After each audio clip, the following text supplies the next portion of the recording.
तो एक ही चीज जानता हूं, अगर ईवीएम में बेईमानी वो करें तो ही सरकार बना सकते हैं, अन्यथा लिख लेना, मैं दावे के साथ कह रहा हूं 20% से ज्यादा वोट उत्तर प्रदेश में और पंजाब में तो इतनी भी नहीं मिलेंगी। सबसे बड़ी जो दिक्कत है वो है ईवीएम, और ईवीएम जब तक रहेगी तब तक आप मोदी सरकार को नहीं हटा पाएंगे। दिल्ली में रोक रोक के गाड़ियां जो चेक की जाती हैं, किसान कहां जाएगा? और किसान आपके पास चला गया 11 बार, आप आओ ना एक बार, आप बात करो उनसे, आप किसानों से बात करो कि भैया हम आपके पास आ रहे हैं, बताओ क्या दिक्कत है आपकी, हम कैसे करें, कैसे मदद की जाए। नहीं है, कुछ भी नहीं। तो ये जो सारी चीजें हैं ना, ये सब केवल दिखावा है, विज्ञापन की सरकार है और कुछ नहीं है। सरकार मंत्री जी तो कह रहे हैं कि आए बात करें, किसान आंदोलन छोड़े। नहीं, हम क्यों जाएं? हम तो बैठे हैं, आ जाओ ना, बात आपको बात करनी है, आप आ जाओ। हम क्यों जाएं? कहाँ जाएं? वही बात मैं बता रहा हूँ कि किसान अगर कहीं जाते हैं, उनकी गाड़ियाँ चेक की जाती हैं, झंडा लगी कोई गाड़ी निकल जाए वो सब चेक की जाती है, तो हम कहाँ जाएं भाई? हम तो बैठे ना, आप आ जाओ, आप भेजो, वास्तविक रूप से आप बुलावा भेजो, 2 निमंत्रण, कहो भी वहां इतने बजे मिलेंगे, हम आएंगे, हमें क्या दिक्कत है? बात करने में क्या दिक्कत है? आपको नहीं लगता कि 10 माइनस किसान बैठा हो, सरकार अपने चुनाव में बिजी होने जाइए? आपको नहीं, हमें मालूम है, लगता नहीं, हमें लगता नहीं है, सरकार अपने चुनाव में बिजी है, हमें सब मालूम है। और इस बार चुनाव में ही उसको उसकी औकात दिखाएंगे हम, केवल चुनाव में। उसे यही भाषा समझ में आती है राजनीति की, वोट की भाषा समझ में आती है, तो उससे वोट की ही भाषा समझाएंगे और चुनाव में ही समझाएंगे। जिसकी शुरुआत उत्तर प्रदेश के चुनावों से, पंजाब और उत्तराखंड के जो 5 राज्यों में चुनाव है, इसी से करेंगे हम। अगर सर वोट से समझ में आती तो बंगाल में समझ में आ जाती है। बिल्कुल, उसकी समझ में आ रही है, आ जाएगी समझ में, उसकी समझ में वोट ही आती है, उसकी समझ में राजनीति आती है, तो इसी से समझ में आएगी और ये समझा देंगे। और इसका ऐलान किसान कर चुके हैं कि वोट की चोट से ही सरकार को इस बार अब समझाएंगे। जी कौन? योगी 300 पार। भाई मैं तो एक ही चीज जानता हूं, अगर ईवीएम में बेईमानी वो करें तो ही सरकार बना सकते हैं, अन्यथा लिख लेना, मैं दावे के साथ कह रहा हूं 20% से ज्यादा वोट उत्तर प्रदेश में और पंजाब में तो इतनी भी नहीं मिलेंगी, उत्तराखंड में बीजेपी सरकार पा नहीं सकेगी। 20% से ज्यादा वोट नहीं पा सकेगी किसान। सरकार बना सकते हो तो ईवीएम का विरोध क्यों नहीं होता? बंगाल में फिर कैसे जीते ममता बनर्जी की? कौन? बंगाल में नहीं, तो उन्होंने नहीं की होगी, क्योंकि मैं ये मानता हूं मैक्सिमम जो हेरा फेरी ये करते हैं ईवीएम में, ये करते हैं लोकसभा के चुनाव में, क्योंकि केंद्र इनके हाथ में रहे, सारी ताकत वही है। केंद्र के हाथ में ताकत थी, तभी तो इन्होंने ये कानून बना लिया राज्य का अधिकार छीन के। अगर ये किसी राज्य में ही होते, केंद्र में नहीं होते, तो क्या इनकी हिम्मत थी कि राज्यों का अधिकार छीन के ये कानून बना लेते? नहीं बनाते ना।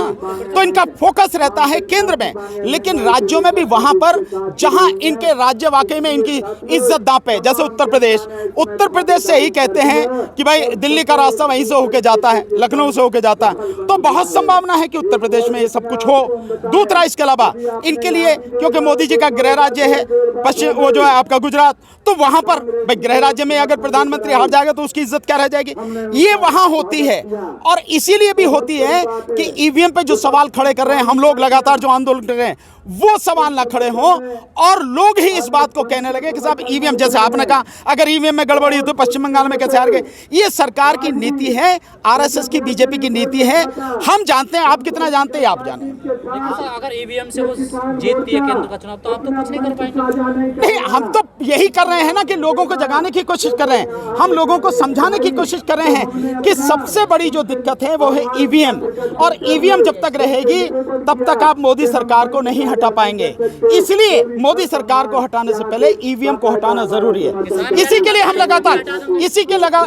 हम लगातार हमने सिग्नेचर कैंपेन भी चलाया हुआ है कि लोग उसमें सिग्नेचर करके दें, ताकि हम ये मानते हैं कि उत्तर प्रदेश के चुनाव से पहले अगर 9 करोड़ लोग सिग्नेचर करके दे देते हैं तो हम सुप्रीम कोर्ट में पिटीशन डाल के, सुप्रीम कोर्ट के सामने ये बात रख के ईवीएम को हटाने के लिए प्रयास करें। किसान तो कह रहे वैसे ही पलट होंगे बिना ईवीएम के सरकार को। नहीं, उनका कहना अपनी जगह सही है, वो जानते हैं कि पूरा देश, पूरा प्रदेश उनके साथ में खड़ा है, लेकिन जो टेक्निकल चीज है हमें उसको भी समझना बहुत जरूरी है। वो अगर आड़े आ गया तो हमारी सारी ताकत जाए चली जाएगी। अगर आप देखें 2019 के चुनाव में बीजेपी की ऐसी कोई लहर नहीं थी, लेकिन उसके बावजूद भी जीती।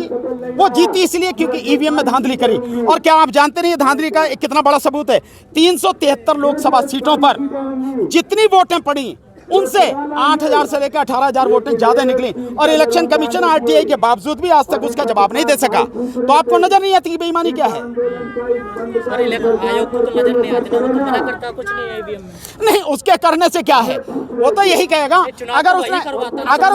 अगर उसने एक पर्टिकुलर व्यक्ति या सरकार की गुलामी करना जो तय कर लिया है तो वो तो उन्हीं की भाषा बोलेगा। बात जनता की है, सोचना जनता को है। इलेक्शन कमीशन का नुकसान नहीं होता, नुकसान होता है जनता का, नुकसान होता देश का। तो देश की जनता को सोचना है कि हमें ईवीएम को खत्म करवाना है। जनता ईवीएम के ऐसा कोई ऐसा आंदोलन नहीं, तो नहीं प्रयास कर रहे हैं, मैं समझता हूँ। लोग विरोध कर रहे हैं, बस और कौन कर रहा है? ये आपका कहना है, 2-4 नहीं है, आप वो सब यहाँ जितने भी लोग बैठे हैं इन्हीं की बात कर रहा हूँ मैं। और मुझे छोड़ दीजिए, पूरे देश में आप जो है एक वो करवा लीजिए, रेफरेंडम करवा लीजिए, जन्म संग्रह करवा लीजिए, आपको पता लग जाएगी आज की तारीख में कम से कम मैं दावे के साथ कह सकता हूँ 30 से 40% लोग ईवीएम के विरोध में हैं। बीजेपी के सांसद को जिस तरीके से मारा गया था, सही समझता हूं। नहीं, मुझे नहीं पता कि किसको मारा गया, कहाँ मारा गया, मैंने वो देखा नहीं है। आप दिखा देंगे, बता देंगे तो उसके बाद ही, और वो जानने के नहीं, वो चीज़ जानने के बाद ही मैं बताऊंगा। और भैया अगर कोई काम ऐसे करेगा या उनकी पार्टी ऐसे काम करेगी तो देखिए जनता में गुस्सा है, और गुस्सा भी जनता का जायज़ है, क्योंकि इतने कष्ट जनता ने झेले हैं, इतने दुख जनता ने उठाए हैं और अभी भी उठा रही है। बीजेपी के राज में अगर कोई अपने गुस्से को कंट्रोल नहीं कर पाता है तो क्या किया जा सकता है? मोदी जी का स्वागत हो रहा, आप बोले दिल्ली में किस तरीके से स्वागत किया? कहाँ हो रहा मोदी जी का स्वागत? अरे अपने आदमियों को बुला के तुम कितनी माला पहन लो, कितने झंडे गड़वा लो, कितने जो नारे लगवा लो, इससे क्या फर्क पड़ता? स्वागत तो वहां हुआ ना जहाँ गाली पड़ी। अमेरिका की वो रिपोर्ट देखी है, वो वीडियो देखी है कि जिस उसमें ऑडिटोरियम में मोदी जी गए, वहाँ मोदी जी को गाली दे रही। मैं गाली दे भी नहीं सकता यहाँ, जो गाली दी गई है सुन लेना उस पर।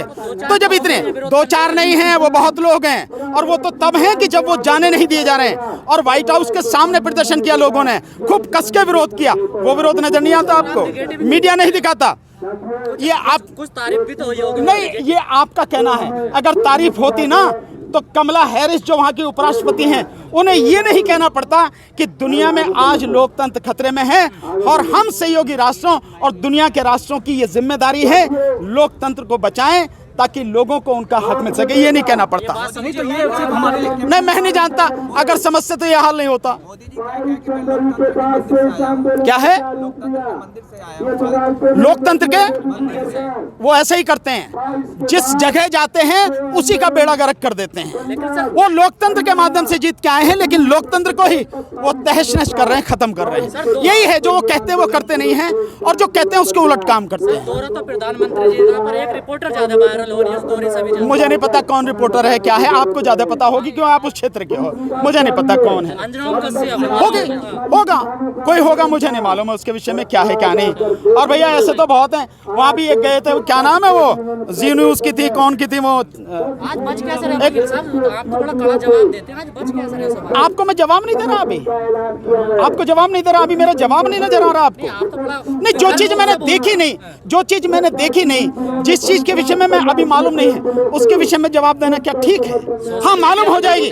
मैं यार सोशल मीडिया पे मेरे पास और भी बहुत काम है, वकालत भी है, ये भी आंदोलन है, और भी समाज के काम हैं, तो कई बार नहीं देख पाते हैं। और फिर मोदी जी को देखना क्या है, उनसे तो वैसे ही जो है ना, मतलब देखने से विरोधी है, नजर रखनी चाहिए ना ऐसी चीजों पर। भाई मैं तो मोदी जी का विरोधी नहीं हूँ, मैं विरोधी हूँ मोदी जी के कर्मों का, मोदी जी की नीतियों का, भाजपा की नीतियों का। अगर ये मोदी विरोध समझते हो तो यही सही। अगर आपको यही समझ में आता है, लोगों को यही समझ में आता कि मोदी विरोध, तो भाई ऐसे ही सही, यही समझ लो कि मैं मोदी विरोधी हूँ। सेंट्रल विस्टा प्रोजेक्ट देखने जाते हैं अमेरिका से आने के बाद, किसान यहाँ एक साल होने वाले हैं, आज भारत बंद के हवाले नहीं है, मिल नहीं आप लोग। उन्हें किसानों की परवाह नहीं, मैं बार बार कह चुका हूँ। मोदी जी को इस देश के किसानों की, इस देश के मजदूरों की, इस देश के आम आदमी की, इस देश के नौजवानों की, उनकी कोई परवाह नहीं है।